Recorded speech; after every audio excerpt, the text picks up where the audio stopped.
96.4।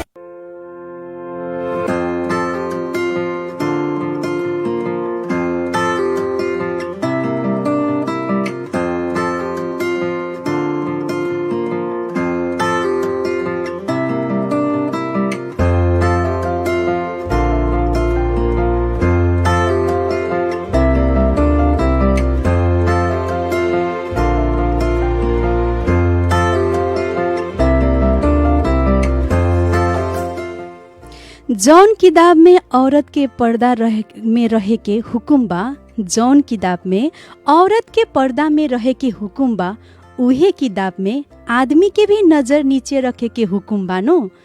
जरूर राखेम लाज के चुनर सर पर, जरूर राखेम लाज के चुनर सर पर। पहले अपने हमर आत्मसम्मान के लाज रखे के तो सीख ली। कहल जाओ तो श्रोता मित्र, हमने के पुरखा से चलल आ गइल बा कि बहु बेटी के पर्दा भीतर रहे के। माकिर कबो हमने के ई ना सोचे निसन कि जब बेटी पर्दा में रह सकियन, बेटी पर्दा के भीतर बानी त आदमी के नजर भी तो नीचे होके के पड़ल। हमने के देखे के नजरिया भी स्वच्छ रहे के पड़ल। कहल जाला नो, जब दिमाग स्वच्छ रहे त नजरिया आप से आप स्वच्छ रहे और नजर खुद बे खुद नीचे रहे। हमने के औरत के दायरा बहुत जल्दी देखावे निसन, माकिर एक आदमी के दायरा भी बा हमने के सोचे निसन। काश ई सोचती सन त कौनो घर बर्बाद ना रही आ कौनो भी औरत हिंसा के शिकार ना रहती। जब एक औरत चुनर सर पे रखेलिन, उ सिर्फ लाज ना, वो राउर इज्जत समान करके रहेलिन। जब एक औरत समान इज्जत दे तारिन त राउर भी तो फर्ज बा उनकर पहला आत्मसम्मान के लाज रखे के तो सीखली। काहे से श्रोता मित्र, समान देम त जरूर समान भी मिली। अगर उहे औरत के घृणा अपमान देम, उनकर आत्मसम्मान के ठेस पहुंचाएम, वो खुद एक असुरक्षित महसूस करियन, तब कैसे आपन सम्मान खातिर आवाज ना उठैयन।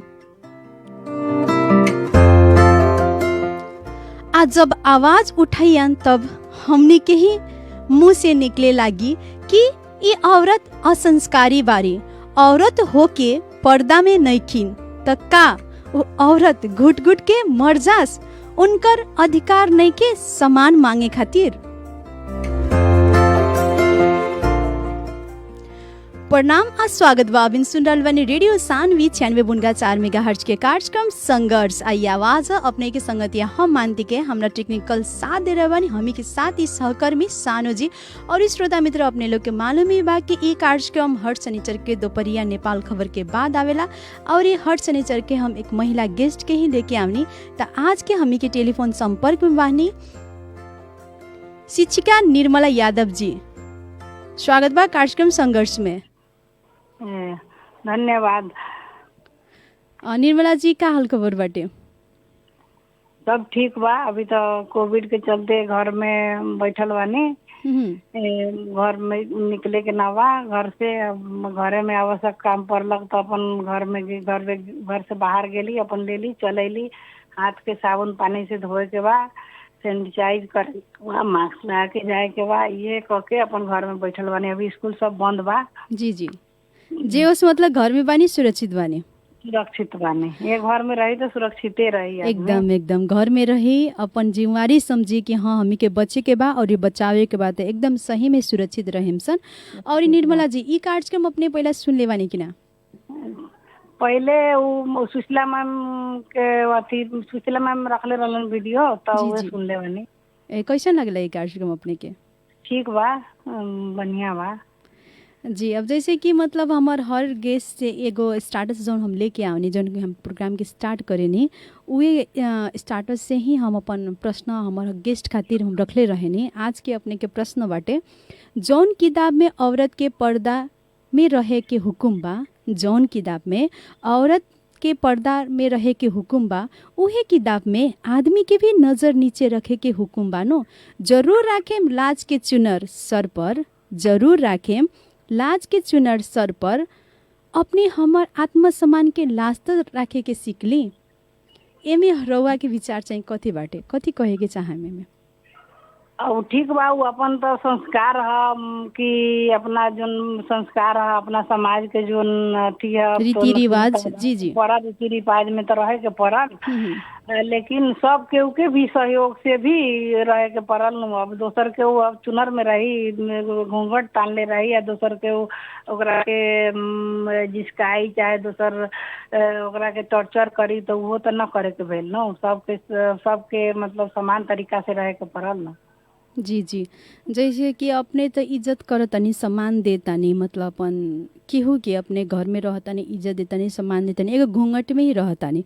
पर उ घर के आदमी होको या मतलब समाज के ओर से कोनो ऐसन किसिम से जैसे बहुत ऐसन होकेला नो। अभी ने लीना हमी के बेटी बहू के तो कहे नहीं सन कि हमी के दायरा में रहे के ह कि ना, पर उहे बात हमी के बेटा के काहे न सिकावे नहीं सन, उनको भी तो दायरा बा नो। हाँ, बेटों को कहे के पड़ल जे लेखा बेटी के हमने सिखाई ले कि अच्छा से रहे के बा, बढ़िया से पढ़े लिखे के बा, बढ़िया से रहे के बा, अपन समाज के रीति रिवाज अनुसार ही चले के बा, पढ़ाई भी ओकरे साथ साथ करे के बा। वही लेखा बेटा के भी वही लेखा कहे के पड़ल, बेटा बेटी में कोनो फर्क ना बा, दोनों के एके तरीका से सिखावे के पड़ल कि लेखा निमन से रहे के पड़ल, कोनो के गलत न करे के, कोनो के गलत चीज के न जाए के, गलत दिशा हो रही वो सब बेटा बेटी दोनों के सिखावे के पड़ेला। अगर अपने के बेटा यदि गलत भी करता नहीं तो ओकर साथ ना देके उनका मतलब बढ़ावा जौन कहल जाला नो। जैसे हमी के समाज में बहुत ऐसा अभिन के फिलहाल तो उतना न्यूज नहीं किया न, तर अब एकरा आगे हमें के बहुत सुने के मिलता है कि हेने रेप केस होता है, मतलब छोट छोट लड़का के भी आदमी बलात्कार कर देता टे। तो उ तो एक मतलब कहल जाओ कि हमी के समाज में केनो आदमी बाहर के तो ना तो वो में मतलब अपन होखो भाई कोनो होखो ओकरा मतलब सजाए मिले के पड़ल, ई राखे के पड़ल। ओई में मतलब बढ़ावा न देवे के पड़ल कि हमर बात ठीक है दूसरा के हाथ पे ठीक है न कहे के पड़ल, कि कोनो के भी सजाए देवे के पड़ल वहन आदमी सबके। ई बात सही कहनी कैसे, जैसे कि मतलब कहल जाऊ नी कि हमें के मतलब कहे नहीं सन कि उनकर नो बेटी पर बीतता था, हमर बेटी पर थोड़े बीतता था। उनकर बेटी यदि समझ के हमें के चलेम सन तो हमें के हर घर में हिंसा ही होके हमें के आंख बंद करे में संता बुझे के पड़ल नो। अपन जेहन दोसर के बेटी है वहन सब अपनो बेटी है, तेहने दूसरों के बेटी के बुझे के पड़ल, ई लेके चले के पड़ल, सबके समान व्यवहार करके। सही कहनी है, समान व्यवहार करे के पड़े। ई ना कि केकरो हम बेइज्जत करतानी, केकरो हम सम्मान नहीं देत, तो एकर अर्थ ई ना कि बाद में हमरा उ ना मिली, जरूर मिली। हम ये कहे नहीं सन कि हाँ कि मतलब हमें के संस्कार ही सबसे बड़का बाटे, सही में संस्कार बहुत बड़का बाटे, पर हमें के उस संस्कार के भूल जानी सन का कि मतलब हमें कथी करता नहीं सन कथी नहीं किसन कर। जब अपना पर आवेला तो हमें के उस संस्कार यादे ना करे नहीं सन, और वो दूसरा के ऊपर आए तो संस्कार नहीं के, ऐसा ऐसा भी बात हमें के समाज से निकलेला है कि ना। हाँ निकलेला, लेकिन ओना न करे के चाहिए आदमी के, मतलब अपन जेहन अपन है तेहन दूसरों के भी है, इस समझ के मतलब सब समान व्यवहार करे के चाहिए, गलत दिशा में न जाए के चाहिए। हमार तो बात हम तो ये बात कहे सही कहने कैसे कि मतलब सब केहू के समान हो गए, चाहे अपने के बेटी पर बीतो या दूसर कोनो के बेटी पर, बेटी बेटी हो केकरो पर बीत रहल बा तो उनको तो माँ बाप के वैसा चोट पहुँचत हो कि ई ना कि हमरा पर बीती तबे हमरा पहुँची, उनको पर तो उहे महसूस करे के पड़ल कि उनकर बेटी के साथ यदि गलत हो रहल बाटे तो बिहान बेला हमरो बेटी साथ हो कि तो हम उ वक्त में का फील करेम या हमर के साथ दी। तो वैसे यदि केकरो बेटी पर वैसा गलत भी हो रहल बाटे तो हमी के सब एकजुट होके साथ देम सन तो अवश्य बिहान बेला हमी पर बीती तो सब केहू साथ दी। आ बीती का है जब एगो गलत की जड़ के अपने उखाड़ देम तो दोबारा तो उ कांड होकबे ना करी, है कि ना। हाँ होबे न करी, एगो गलत कैलक ओकरा के सजाए मिली, ओकरा के लोग मिल के अब अपन होको चाहे दूसर के होको कोनो के होको तो ओकरा मतलब सजाए देला पर दूसर ओहन कांड करबे न करी। कही जे एगोड़ा के सजाए मिलल तो दूसरा के दोसर ओहन काम करबे न करी। यदि हमी के उ काम के लुका देमसन, ओकरा दबा देमसन अपन आदमी कह के, अपन बेटा कह के, त बिहान बेला तो दोसर फिर भी हो कि नो उ देख के त मनोबल औरी बढ़ी। मतलब जे ई करता रहन उनकर मनोबल तो औरी बढ़ सकता नु। बढ़ जाए कि जो छोड़ देम तो मनोबल बढ़िए जाए। ओकरा जब सबके उ मिल के ओकरा के सजाए करे में ओकरा के कार्रवाई में ले जाए तो उ ना किछो हो, मतलब दोसर कोनो ओहन अथिए न बढ़ाई कि हम एहन काम करी कह के आ छोड़ देम तो ओकर मनोबल बढ़ जाए। दूसरों के वही इसका से सीख के करी कि ये एगोड़ा कलक तो ना कुछ भेल तो हमू करम तो ना होई कह के वहाँ न होए के पड़ल। कोनो भी हो ओकरा सजाए मिले के पड़ी चाहे। जी जी सही कहनी है। कैसे मतलब आज हमर बेटा के हम अपन गलती से लुका रहल बानी, बिहान बेला अपने बार पड़ी तो उ भी तो केहू के बेटा होयन, उ भी तो लुका सकता नु। वैसे सके समय यदि कहूँ अपराध होता तो हमें के एकजुट होके वहाँ रोक लगावे के पड़ल, उ अपराध के जड़ से खत्म करे के पड़ल कि बिहान दोसर के घर बर्बाद ना होको, बिहान दोसर के घर आबाद रहो, खुशी रहो। ये कहेमसन अच्छा सोच रखेमसन और अच्छा नजरिया रखेमसन तो ऑब्वियसली हमें के सब चीज़ अच्छा लौकी और अच्छा ही रहेमसन। और निर्मला जी, अब जैसे अपने शिक्षिका बानी, एक गवर्नमेंट स्कूल के शिक्षिका बानी, अब ये शिक्षक मतलब क्षेत्र में अपने के इच्छा रहला के जाए के कि मतलब घर के फैमिली के फोर्स से ही शिक्षक पेशा चूज कैले बानी? अब घर मतलब कोनो भी औरत घर से मतलब कोनो जागीर में निकलेला तो घर के सपोर्टे से नु जायल जाला, अपने से थोड़बे जायल जाला। कोनो के सहयोग से, एक दूसरा के सहयोग से, परिवार के सहयोग से, अपना माइटी के सहयोग से, ससुराली के सहयोग से, श्रीमान के सहयोग से ही टीचर के जागीर हम कैले बानी। जी जी जैसे कि मतलब ये अपने की इच्छा लगा कि हम शिक्षिका में ही जाएम कह के कि मतलब घर के ही कि ना तू शिक्षक ही बन ना, उ बात न बा। मतलब हम एसएलसी पास कैली, उसके बाद में अब निकला रहे शिक्षक के कोटा तो दिल्ली तो हो गई, तब तैयार से करे लगली। एक विरोध कोनो न कैलक, न हमार माइटी पक्ष कैलक, न हमार ससुराली। ओ वक्त में अपने के शादी भरे कि ना? शादी भे गेल रहे, वही साल भेला।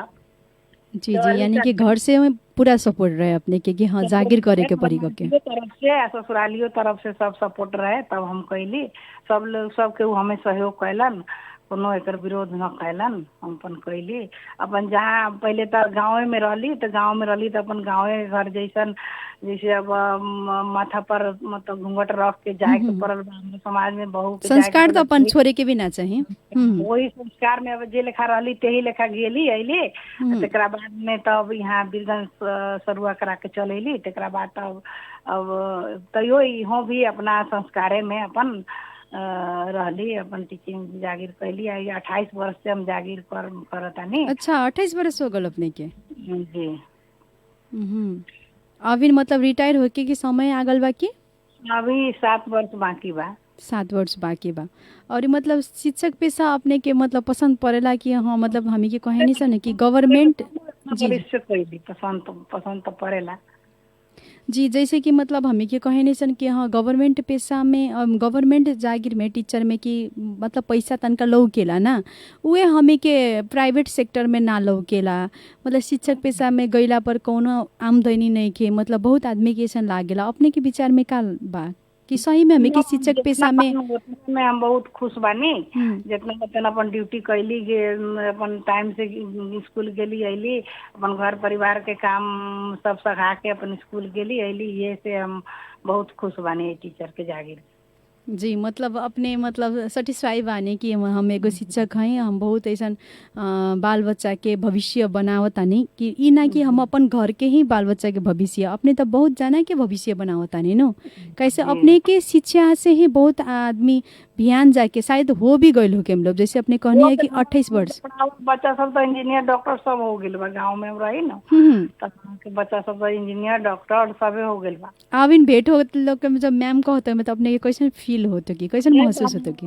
बहुत खुशी लागेला कि हमारे पढ़ायल बच्चा आई, कोनो ऑफिस के कोनो विद्युत के हाकिम है, कोनो डॉक्टर है, कोनो इंजीनियर है, कोनो सब विभाग में बा, स्वास्थ्य में, शिक्षा में, सब विभाग में बा हमारे पढ़ायल बच्चा सब। जी बहुत खुशी लागेला। खुशी लागेला कि मतलब खुशी के बात भी हटे कि हमर शिक्षा देवल बच्चा आज कोनो पोस्ट में बानी और मतलब उ कार्य कर रहल बानी के मतलब देख के ही हमें के खुशी लागेला। सही बात कहनी है। और निर्मला जी जैसे कि एक और बात अपने से पूछे के चाहेम कि मतलब हमें के वही बेरा भी हम कहनिया कि मतलब अभी भी हमें के कहे नहीं सन कि महिला पुरुष बराबर बा पर समानता कहूँ नहीं कि मिलल। अपने ये का लागेला ये मिलल बा हमें के महिला पुरुष जन बराबर हमें कहे नहीं सन वो बराबरी मिलल बा? बराबरी तो न मिलल बा। अब सब तो जहाँ भी अब लेकिन हमनी के घर परिवार में जी हमरा जी अपना घर परिवार में तो बा, लेकिन समाज में तो अभी न बा। अभी तो महिला के बहुत पछाड़ी बा। महिला शिक्षक अथी से चाहे घर परिवार के हक अधिकार में भी कमी बा महिला के। लेकिन सबके हमर सुझाव कथी है कि सबके पढ़ा, महिला के भी पढ़ाओ, अपना बेटी के अपन अपन बेटी के पढ़ाओ, बुहारी पुतोह के पढ़ाओ और के भी आगे बढ़ाओ कह के हमर अपन एगो इच्छा है। लेकिन वही अथी में भी सबके अपन अपन घर के शिक्षा बेटी के पढ़ाला पर समाज के विकास होई। घर पहले तो घर के विकास होई, तकर बाद समाज के विकास होई, गांव के विकास होई, तब हमरा प्रदेश के विकास होई, देश के विकास होई। महिला एगो पढ़ी न तो सारा विकास होई। तो खाली पुरुषों के पढ़ला से न होकेला, सब महिलो पढ़े के पड़ल। हमर विचार है ये बात सही कहनी है। पर हमें के जैसे देखल जाला कि हमें के शिक्षित महिला भी अभी हिंसा के शिकार में बानी।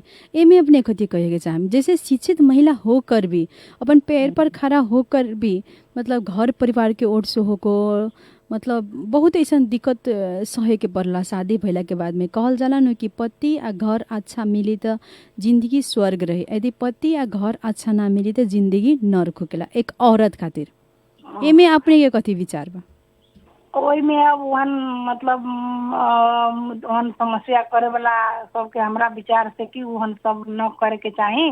सबके मतलब दूसरा के घर से आयल बेटी के मतलब अपन अपन मतलब पापा माई के छोड़ के दूसरा के घर में आवल जाला। ओकरा के अब अच्छा से रखे के पड़ला, अपना बेटी बना के, बहू न समझे के, बेटी समझे के, मतलब ओकरा के टॉर्चर न करे के चाही। ये तो हमार विचार है। लेकिन यही पर मतलब सब केहू के भी अब एक गोड़ा के अथी कला से तो न होई। जी सब जी पढ़ी लिखी तो अपने सब मतलब ठीक हो जाई, सब अपन बुझी। न पढ़ल लिखल रहेला न उहे बहुत कला, कोनो कोनो पढ़लो लिखल जी करेला। जैसे कि पढ़ल लिखल ही बहुत ऐसा निकलेला जैसे अपने कहनी डॉक्टर इंजीनियर ये संगे संगे घर से ही बहुत निकलेला। कबो दहेज के खातिर टॉर्चर दहेजों के खातिर होखेला। दहेज के खातिर उ सबसे बड़का अथी हुए है। दहेज के खातिर इतना सकारल रहे आ न मिलल कह के ओहू से लोग टॉर्चर करेला। तो उ न करे के चाहिए। अब जे वो दहेज तो सबसे पहले मांगे के न चाहे। उ सब उ तो दहेज मांगल एकदम गलत काम है। उ अब इच्छा से अपन बेटी कोनो भी अपना बेटी के सीधे खुदे बैठा दी, कुछो न कुछो तो दिए के भेजी न। ओकरा जितना शक्ति होई उतना दी अपन, चाहे अब नहियो जेकरा न रही तो न दी तो सुके ओकरा बेटी के शादी न होई। मतलब से बात है। जी जी ई हमें के सोचे चाहिए कि एक लड़की पैर पर खड़ा बारी, उ लड़की अपन खुद अपन कर सकतारी। ई सोच के ही बहू के अपने लियाम तो अपने घर सही में स्वर्ग ही रही। और जहाँ पढ़ल लिखल के बात करनी है शिक्षित फैमिली में ही बहुत ऐसा ई मतलब रूढ़िवादी मतलब निकलल बाटे। हमें कहने से हमें के जनरेशन चेंज होता, पर जनरेशन चेंज तो होता पर सोच कबो चेंज नहीं के बा।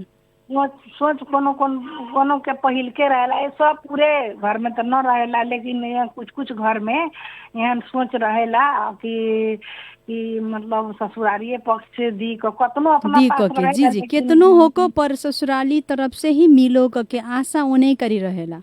आशा न करे के चाहिए। आदमी अपना पैर पर भे गेल, अपन खाए कमाए खाए के हो गेल तो दूसरा के आशा न करे के चाहिए।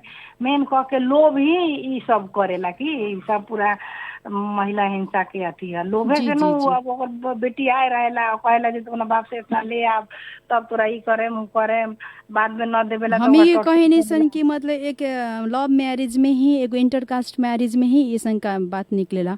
अभी के फिलहाल हमी के देखे सन तो अरेंज मैरिज में भी ऐसा हिंसा के शिकार अभी बानी लोग।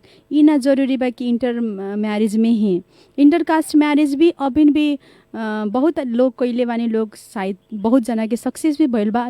फैमिली और हस्बैंड अच्छा मिलल बा तो यदि फैमिली हस्बैंड अच्छा नहीं मिलल तो ऑब्वियसली उ घर नरके ही कहल जाओ। और जैसे कहनी अरेंज मैरिज, तो अरेंज मैरिज में भी हमें के जो डिमांड करेनी सन वो डिमांड शायद ना हो कि तो दोनों तरफ से, लड़का वाला के तरफ से हो या लड़की वाला के तरफ से बहुत अच्छा मेल हो कि और इस संबंध एकदम सुमधुर हो कि ना निर्मला जी? हाँ तो ठीक है।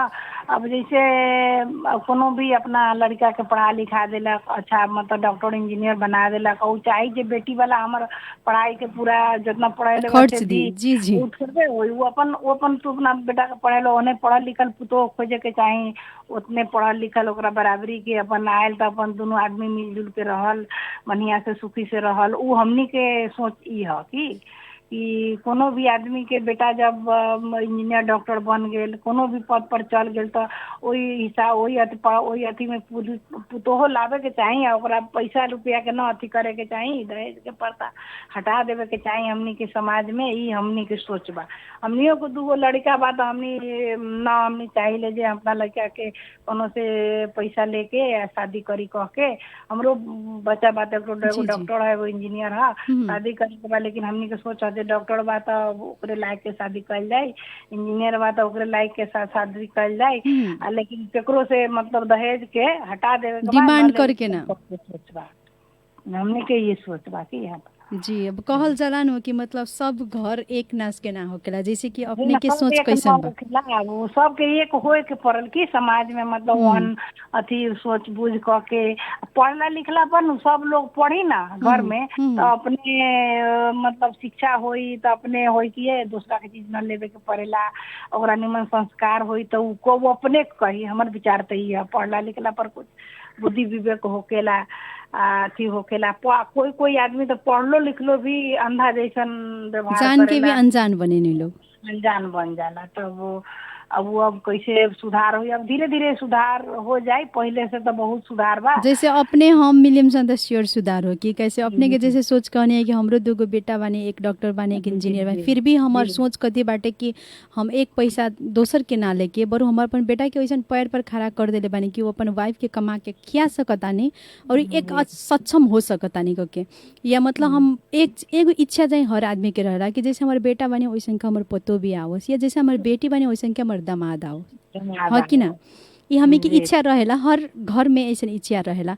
ये इच्छा सिर्फ रही यहाँ तक ठीक बाटे, पर जो हमें कहने छ न हम जितना मतलब रिच फैमिली बने, हमरे रिच फैमिली जितना हमर समधियाना होको तो ये तो गलत बात बानू।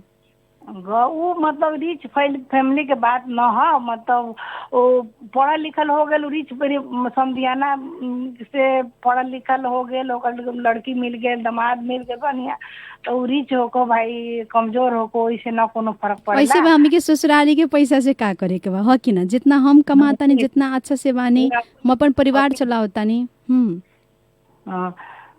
ये लेखा कहम तो हमर ससुराली पक्ष भी हमरा पापा बाबूजी से तिलक न ले बड़न, ओहने शादी भेल बा हमने। अच्छा। हाँ 44 साल में, आज न 44 साल में जहिया हम 18 वर्ष के रहली तो वही लेखा भेल बा, तिलक के मांगे न कहले बानी, ओहने भेल बा। 44 साल में? 44 साल में भी न मांगले बड़न तिलक से लपत। ओ बेर में तो लड़की के पढ़ाई कुछ कम न रहे, बहुत न पढ़ावे, हमने तो परिवार में पढ़ल लिखल रही तो वैसे बिना तिलक के भी हमारे श्रीमान शादी कैले बनी।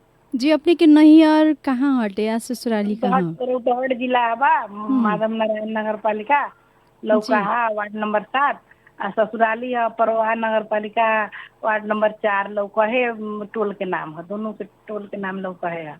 अच्छा, दोनों मतलब रौतहर ही कहल जाओ। रौतहटे है। जी जी, तब तो बहुत अच्छा बात, जबकि उ वक्त में कहल जाओ कि हमें के नामो निशाना हो कि 2044 साल में, और ये मतलब 2044 साल में मतलब वैसा टाइप से ही बिया भइल बा, तो बहुत खुशी के बात बा। एसएलसी पास होइए के भी, एसएलसी पास हो के ओकरा बादे हम 18 वर्ष के रहनी, हमर श्रीमान 19 वर्ष के रहन तो हमर शादी भेला।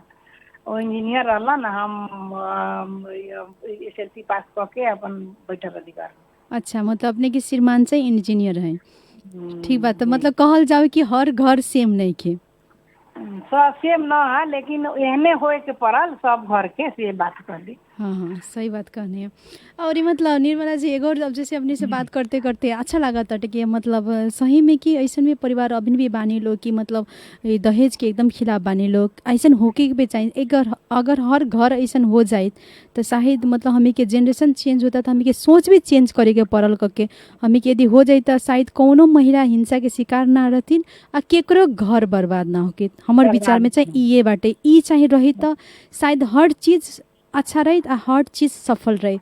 ये मतलब पूछे के चाहें कि मतलब जैसे अपने एक महिला बानी मतलब हर महिला हो को या पुरुष हो को हर मतलब व्यक्ति के संघर्ष रहेला मतलब जीवन में। अपने ये कब ऐसा संघर्ष झेले के पड़ल कि ना, मतलब ऐसा कथी चीज़ पावे खातिर अपने के संघर्ष करे के पड़ल? अब संघर्ष जैसे वो हमने टीचर के जागीर में अब घर के काम भी करे के पड़ेला, घर के काम सगा के फिर टाइम में जाए के पड़ेला। अब 10 बजे तो जाए के बाद स्कूल में वही लेल मतलब 4 बजे उठी तब न सब काम भी आके जाए के पड़ी। और जैसे मॉर्निंग क्लास होकेला 6 बजे पूरे के पड़ेला तो ओहिमे तो 3 बजे उठी तब न काम भी आई तो जाए के पड़ी। उहे संघर्ष भेल बा, दोसर और कुछ संघर्ष तो हमरा पास ना बा दोसर। मतलब अपने अपन नाम अपन पहचान बनाओ कहते ई संघर्ष कैले बानी कि मतलब 3 बजे भोर तक ले भी उठल बानी। 3 बजे मॉर्निंग में जी मॉर्निंग में जब हम मतलब वहाँ से अली रौतहट से मचुअल करा के यहाँ चल अली हमरा जी जी सर रहनी बेलवा ना बा बेलवा परसौनी अभी 32 नंबर वार्ड महानगर पालिका के वहाँ रहली। वहाँ भी बेलवा में भी 3 वर्ष हम गए बानी। अच्छा, मतलब संघर्ष जारी रखने अपने छोड़ने ना आट कहनी कि ना हमरा करें के बा टीचिंग तो करें के बा वहाँ से यहाँ आईली। बाबू सब हमारे छोट छोट रहे तो आके अब ओकनियों के तो चाही ना माई अब खाना पीना बनाए वाला अब काम करे वाला वो अपने से तो न बना के खा सकेला। तो वे अब आके मैचुअल करा के चल अली, मिल गए तो करा लेली। लेकिन यहाँ से ज्योति स्पिलिंग जाए के पड़े वो जाए से 45 मिनट पैदल चल के जाए के पड़े। कईयो टाइम में हम 10 बजे पूग जाए। अच्छा, एक और बात है मैं अपने से पूछे के निर्मला जी, जैसे अपने कहीं अपने के श्रीमान इंजीनियर हैं, अपने लोग एक सफल परिवार से संपन्न परिवार से बानी लोग, कब ऐसा अपने के हस्बैंड के ओर से होको या सास ससुर के ओर से होको ऐसा कब बात आल बा कि ना कि मतलब हमें कि इतना सब चीज़ बढ़ले बा तारा काम करल का जरूरी बा, ऐसा अपने सुने के मिलल बा कि ना? न उ सब बात में आयल बा। हमार सासो ससुर बहुत अच्छा रहलन। बाद में तो हम चल अली यहाँ तो हमार सासो ससुर खुशी खुशी से यहाँ चल अलन। अब जब वो अपना से न करे वाला भेला, खाना बना के ना खाए सकलन तो हम इमे ले आके इमे हम रखली। अब खाना बना के चल जाई तो वो लोग अपना निकाल के अपन खाना खा के रहलन। हमरा साथे साथे बीरेगंज में दोनों आदमी के डेथ कर गलन, मर गलन बूढ़ होके यही में। जी जी, बीरेगंज में दोनों सास ससुर सबके हम सेवा कह के रख ले बनी आता ही जागीर के साथ साथ भी। अच्छा, अपने जैसन बहू सबके होके मिलो हो कि ना? काहे से मतलब जैसे अपने हमें ये खोजे नहीं सास ससुर हमें के मम्मी पापा जैसन हो तो सास ससुर भी तो सोचे नहीं लोग कि हमार बेटी जैसन ही हमार बहू आओ हो कि ना? हमार उन्हें सास ससुर रहलन, मम्मी पापा जैसन हमने सास ससुर रहलन। हमहू अपना सास ससुर के बहुत मतलब अपने बेटिए जैसन कैली सब न पुतोह बुझैली जे कभी जे हम पुतोह बानी चाहे कुछ हो। स्कूल में भी हेड सर से पहले भी हम स्कूल पूछ जात रहती। यानी कि टाइम के एकदम पक्का बानी अपने जी, ऐसा पंक्चुअल होके की भी चाहिए। 8:30 बजे दिलवा दिया रहली ना तो 8:30 बजे बीरगंज छोड़ दी। बीरगंज से अथी सिटी राइट पकड़ के जाई और तब वहाँ पूरी। अच्छा ठीक बाटे निर्मला जी, अभी अपने से बात विचार हमें के करबे करे तनका छोट मीट विश्राम के समय आगल बा। छोट मीट विश्राम के बाद फिर से अपने के स्वागत करें, तब तक खातिर अभी ई छोट मीट विश्राम। रेडियो सान्वी 96.4। खुसीको खबर, खुसीको खबर, खुसीको खबर। हाम्रो आफ्नै सहर वीरगञ्जमा पहिलो पल्ट अनलाइन सपिङ खोलियो। यस अनलाइन सपिङमा तपाईलाई चाहिने हरेक प्रकारको ग्रोसरी सामग्रीहरू पाउन सक्नुहुनेछ, जस्तै बेकरी आइटम, किराना सामग्रीहरू, फ्रेस मिटको साथसाथै अझै थुप्रै सामग्रीहरू एकदम सुपथ मूल्यमा पाउन सक्नुहुन्छ। सामान अर्डरको लागि हाम्रो वेबसाइट रोज्नुहोस् www.lwe-mart.com। घर घरमै बसी बसी यो सुनौलो मौकाका लाभ उठाउनुहोस्। तपाईँको एक कलमा हामी तपाईँको सामान लिएर तपाईँको घरमा हुनेछौँ। थप जानकारीको लागि सम्पर्क गर्नुहोस्। मोबाइल नम्बर 98 670 80 078 र 98 212 56 984।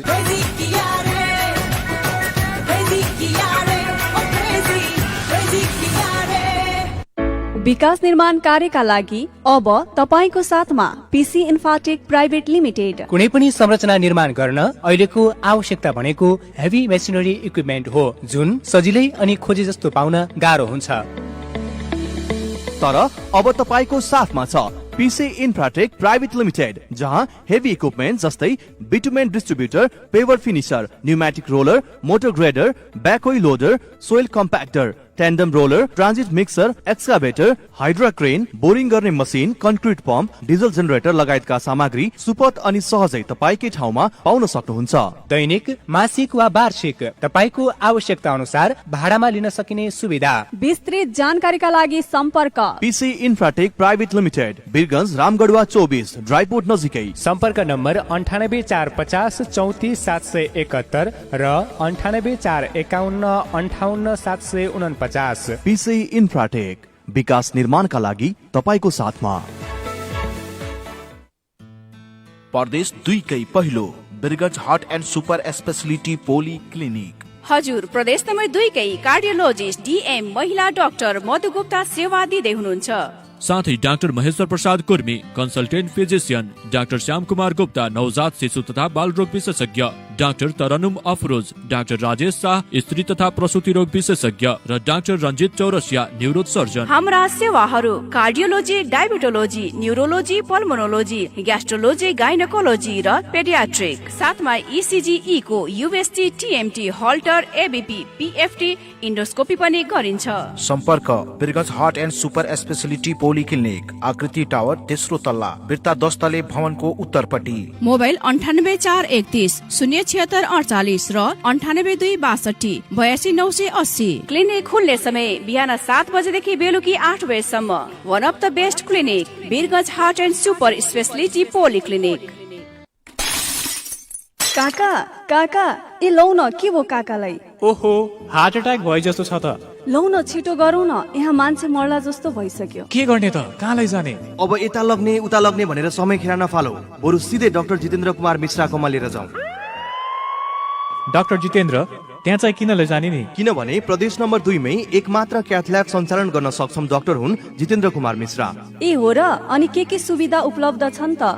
सेवाहरू जालीद्वारा मुटुको बन्द रक्त सञ्चार खोल्ने एन्जियोप्लास्टिक, मुटुको चालमा गडबडी भएमा ब्याट्री हालेर ठिक गर्ने पेसमेकर, मुटुको बन्द रक्त सञ्चार जाँच गर्ने एन्जियोग्राफी, दौडाएर मुटुको चाल हेर्ने टीएमटी, मुटुको भिडियो एक्सरे, इको तथा ईसीजी का साथै मुटुसँग सम्बन्धी कुनै पनि समस्याको समाधान तथा उपचार सहजै पाइन्छ। साथै घरमा बसी टेलिफोन मार्फत परामर्श पनि लिन सक्नुहुनेछ। विस्तृत जानकारीका लागि सम्पर्क डाक्टर जितेन्द्र कुमार मिश्रा। सम्पर्क नम्बर 98 212 93 969 र 98 032 018 19। रेडियो सान्वी 96.4।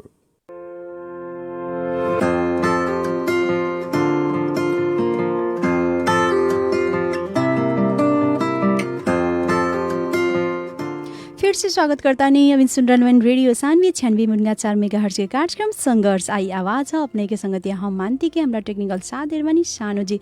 तो श्रोता मित्र, आज के हमने के गेस्ट के बानी अपने लोग के मालूम भी बा, फिर से भी हम कहे के चाहम आज के गेस्ट बानी शिक्षिका निर्मला यादव जी, और हमें के फ़ोन संपर्क में भी बानी। तो हेलो, नमस्ते, फिर से स्वागत करता नहीं निर्मला जी। हजुर, फिर से स्वागत करता नहीं निर्मला जी। धन्यवाद। वही वर्ष हमें के बात विचार बहुत कहनी सन, और ये अच्छा भी लगा था अपने से बात विचार, या अपने के विचार हमारे श्रोता मित्र सुन रहल बानी उ लोग के भी अच्छा लागत हो के आशा भी करता नहीं। और निर्मला जी, जैसे कि मतलब एक और हम प्रश्न पूछे के चाहें कि हमनी के मतलब नेपाल हो को या भारत हो को या मतलब बहुत ऐसा जगह में महिला हिंसा बहुत बाटे। ये महिला हिंसा कम करे खातिर अपने के विचार में का लागेला कि हमें का करेम सन कि हिंसा तनका न्यून होको, कम तो पूरा सखाप होके खातिर हमें के कईयों जुनी बदले के परी, फिर भी मतलब न्यून करे खातिर हमें का कर सकिम सन? महिला हिंसा होत बात, ओइमे मतलब जोन अपन आदमी भी हो सकेला, दूसरा आदमी भी हो सकेला, तो ओकनी के मतलब सजाए सजाए करे के पड़ल। तब सजाए कैला पर कथी होई कि डर होई मन में कि वो काम हम न करेम कह के, महिला के हिंसा न करेम कह के ओकरा डर होई, ओइसे कुछ सुधार होई। और मतलब शिक्षा के कमी से भी बहुत महिला हिंसा होकेला। कहीं कहीं तो पढ़ल लिखल भी करेला तो बुझू जे पढ़ल लिखल ना मूर्ख कह के हमरा विचार से। जी, मतलब महिला हिंसा कम करे खातिर हमी के जौन मतलब जौन घटना घटा रहल बानी, जौन की कहल जाओ कि मतलब जैसे रेपे केस हो रहल बाटे, जौन पुरुष करतानी तो वो पुरुष के ही सजा देवे के पड़ी। जब तक सजा ना मिली तब तक उनकर मनोबल और ही बढ़ी, है कि ना? कि आज हम एक जना कहीं बिहान 2 जना के करेम कथी बिगड़ता हमर कुछ तो नहीं कि बिरम तो मनोबल बढ़ल रहेगी कैली तो आरो करेम तो ना कुछ होई कह के। जी जी, मनोबल बढ़ल रही है, सजाए मिल जाई तो डेरायल रही। दोसर उनका के देख के दोसर केहू भी डेराए रहे कि आज उनकरा ऐसा होता तो बिहान बेला हमरो तो हो सकता नो। पहले तो बात तो छोरी मतलब बेटी के शिक्षा देवे के पड़ल सबसे पहले कि अपना पैर पर खड़ा हो, कोनो भी दुख सुख में अपन संघर्ष क के भी अपन जीवन बिता सकी। पहले बेटी के पढ़ावे के पड़ल, मतलब कहल जाओ कि पैर पर खड़ा करे के पड़ल। कैसे कैसन के हिंसा में यदि हिंसा के शिकार भी पड़ता रही तो अपन पैर पर खड़ा हुईन तो जरूर अपन मतलब आवाज निकलियन। कैसे बहुत ऐसा गांव घर में होकेला कि मतलब हमें के पढ़ल लिखल ना रहे लोग तो उ लोग के का कथी कैला पर का हो कि कथी कैला पर का हो कि बहुत ऐसा महिला बानी लोग, दीदी बहनी लोग बानी लोग, उ लोग के मालूम नहीं के कि हम आज हम पिटातानी या कुछ करतानी या घर में दब के रहतानी। यदि हम ई बाहर कुछ केकरो कहेम या आवाज तो हमर मतलब हमर परिवार के हमर मतलब बेइज्जती हो कि ये हम असंस्कारी ही कहलाएम। पर एक पढ़ल लिखल लड़की यदि वैसन हो रहल बाटे तो उनकर आवाज जरूर उठियन कि आज हम दब के मर जाम, हम सुसाइड करके मर जाम तो दोसर को केहू फिर पीड़ित हो कि। पर यदि हम आवाज उठाएम तो जरूर हमरा देख के दोसर केहू आवाज उठाई। तो वो कथी करे जब पढ़ लेला पर कथी होकेला तो डर हट जाला। पढ़ल लिखल जो महिला रही ना तो ओकरा पास डर न रही, कोनो भी संघर्ष कोनो भी समस्या के वो अपने फेस करे जाए। न पढ़ल लिखल रहे ना नो ओकरा के मन में डर होकेला, काहे तो कुछ जाने ला ना, मतलब न पढ़ल तो बुझू जे एक किस्म के अंधे के ना आँख अछैत में अंधा न पढ़ल लिखल आदमी। तो वो कोनो न बुझलक, बस कोनो चीज के सहत चल गेल ओकरा में, मतलब सहे के खाली सही के खाली रहलक। जोन पढ़ल लिखल रह तो न सहेला, कोनो भी चीज के आवाज उठावेला, ओई खातिर ने बेटी के पढ़ावे के चाही। वैसे निर्मला जी बहुत ऐसा मतलब जगह में ई मतलब आत्महत्या कहल जाओ, बेटी जरा के मारल कहल जाओ, ई सब घटना हो रहल बा। कैसे शायद हो सकता वहाँ शिक्षित के भी कमी हो सकत हो कि और एक और कथी कि वहाँ के मतलब समाज एक बेटी के हो या एक बहू के साथ ना देते हो के हम लोग शायद वैसे ही समाज न साथ देत होई, मतलब समाज के पते न चली है लेकिन घरे में नु कर देवेला। समाज के जानकारी दी तो ये सब आदमी थोड़बे ओके गोरे घर परिवार लेखा होई। सब मतलब अपन सबके कहल जाए कि हमरा एना हमरा पास एना समस्या है। जैसे कि हम अपने के पहले ना कहनी है कि मतलब हमें के बहुत ऐसा घर बा या बहुत ऐसा बहु बेटी बानी लोग कि मतलब दब के रहने लोग या दुख सह के भी रहने लोग, हमार घर ना बिगड़ो है कि ना, हमार घर ना बिगड़ो या मतलब हम ई आवाज़ उठावत हैं तो हमार परिवार पर कुछ आँच ना आओ या हमारा मतलब खराब ना समझो लोग, ई सोच के भी बहुत ऐसा महिला लोग अपन दुख बांट भी ना सके नहीं लोग, अपने घुट घुट के ही रहे नहीं लोग, अपने का लागेला। वो कोनो सहे वाला बहुत सहू मतलब महिलो चाहे कोनो भी आदमी सब किस्म के, कोनो कड़ा किस्म के, कोनो नरम किस्म के, तब भी उतना टॉर्चर सहला के बाद में आवाज न उठाई तो वही महिला में तो अपने गलती भेल ना। जी कहल जाला न कि पाप करता नहीं तो जैसे अति करता नहीं अत्याचार करता नहीं तो अपने पाप के भागीदार बानी, तो पाप अत्याचार सहे वाला भी तो पाप के भागीदार बन है कि ना। सहे वाला करे वाला देखे वाला सब ओई में मतलब जी जी जी एकदम सही कहनी है। ये बात बहुत अच्छा कहनी है कि मतलब देखे वाला हो को करे वाला हो को या सहे वाला के अत्याचार हो रहा बा देखत बा वो आदमी वही पाप के भागीदारी है। जोन करत बा तो नो सहत बा तो नो, तो न मतलब देखू वाला के सहयोग करे के चाहिए से काहे लेखा काम होत बा। एकदम सही कन्या।